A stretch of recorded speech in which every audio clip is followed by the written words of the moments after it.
Olá galera, nessa aula eu fiz um resumo das características gerais de seres vivos, onde estão esboçadas algumas características características que são comuns a todos os seres vivos.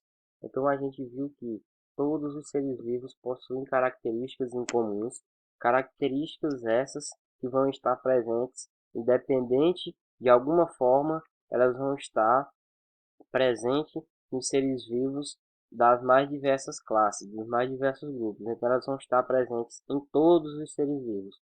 Qualquer ser vivo ele vai apresentar essas características. Ele vai estar apresentando alguma dessas características para que possamos dizer que realmente é um ser vivo. São características que identificam os seres vivos.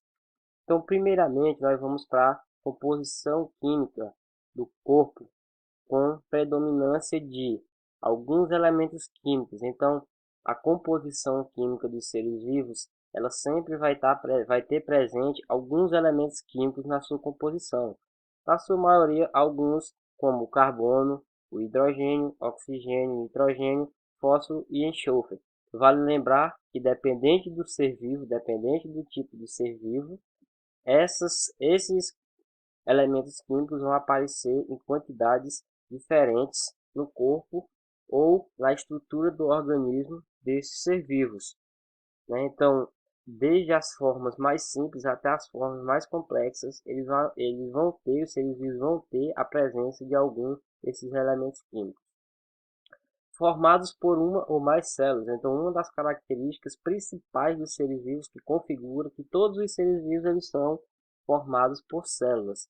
Eles podem ser unicelular ou pluricelulares. Unicelular, quando o indivíduo ele apresenta uma única célula, como as bactérias, por exemplo, e alguns fungos. Eles apresentam apenas uma célula, né? E os indivíduos pluricelulares, que já são seres mais complexos, que apresentam duas ou mais células. Então, essa característica está representada a questão da composição celular dos seres vivos. Mas todos os seres vivos eles vão ser compostos, vão ser formados por células. Pode ser só uma unicelular ou várias pluricelulares. Apresentam reprodução. Todo ser vivo ele vai ter a capacidade de se reproduzir. Todo ser vivo ele se reproduz de alguma forma. E, de forma geral, nós temos duas formas de reprodução. Nós temos a assexuada, quando não é necessário mais de um ser vivo, é necessário apenas um ser vivo, como nós temos aqui o exemplo desse ser vivo, que é através de divisão, né? Ele se divide, depois se regenera e dá origem a outro ser vivo. Então, um único ser vivo ele dá origem a dois seres vivos. E nós temos aí outros seres vivos, como também as bactérias, que eles se reproduzem através de forma assexuada. Elas não necessitam de outro ser vivo para que aconteça essa reprodução.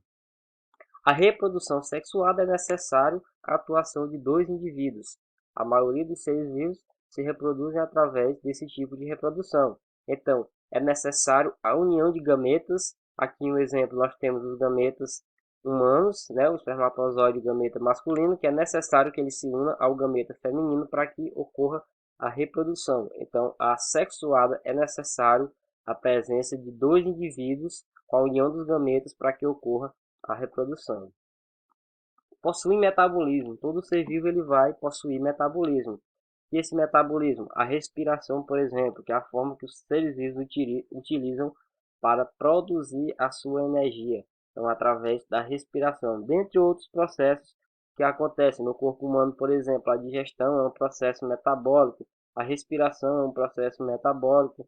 Então, todos os seres vivos eles vão possuir um metabolismo próprio, apresentam crescimento em função do metabolismo, né? Então, todos os seres vivos eles vão apresentar crescimento, eles vão se desenvolver de alguma forma.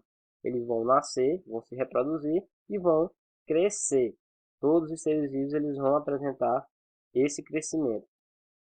Todos os seres vivos eles nascem, crescem, reproduzem e morrem, encerram seu ciclo de vida. Uma característica que os seres vivos também possuem é a evolução. Então, todos os seres vivos, eles evoluem. Todo ser vivo tem a capacidade de evoluir. Isso que explica a teoria da evolução. A teoria da evolução é que todos os seres vivos, eles possuem a capacidade de se reproduzir e se adaptar aos diversos ambientes. Reação a estímulos. Essa reação a estímulos é uma capacidade que todos os seres vivos têm. Isso faz parte aí do seu modo de vida. Alguns seres vivos, eles captam estímulos do ambiente como uma forma, principalmente como uma forma de defesa, né? Uma forma de sobrevivência. Alguns seres vivos que são predados por outros predadores, eles conseguem reagir a alguns estímulos do ambiente para poder se defender. É uma forma de sobrevivência. E aqui no exemplo nós temos uma reação ao estímulo de uma planta chamada mimosa púdica, que ela, ao ser tocada, ela apresenta, a água das suas células, ela sai, ela é eliminada e a planta ela vai murchar. Então, ao ser tocada, essa planta, ao ser tocada, ela vai liberar a água presente nas suas células e vai murchar, digamos assim. É uma forma de reação ao estímulo, considerado como se fosse uma forma de defesa. Alguns animais possuem essas reações a estímulos do ambiente, como alguns animais, por exemplo, que se fingem de mortos. Ao perceber um estímulo do ambiente, eles se fingem de mortos como uma forma de defesa para fugir de predadores. Possuem movimentos. Isso é uma característica dos seres vivos. Independente do tipo de movimento, mas os seres vivos eles possuem movimentos. Aí você diz, professor, mas as plantas elas não se movimentam. Quem disse que as plantas não se movimentam? Elas se movimentam, elas têm dois tipos de movimentos, uma que chamamos de geotropismo e outra que chamamos de fototropismo, que as plantas elas podem crescer e desenvolver as suas raízes. Então isso também é considerado um movimento. O movimento da raiz crescendo em direção ao solo e o movimento da planta se desenvolvendo em direção à luz. Então as plantas também elas possuem movimentos. E os outros animais a gente já sabe que eles possuem movimento, eles necessitam se movimentar para que encontrem seus parceiros para reprodução e também necessitam se movimentar para conseguir alimento. Então, essas características, todas essas características que eu citei aqui, elas são características gerais a todos os seres vivos.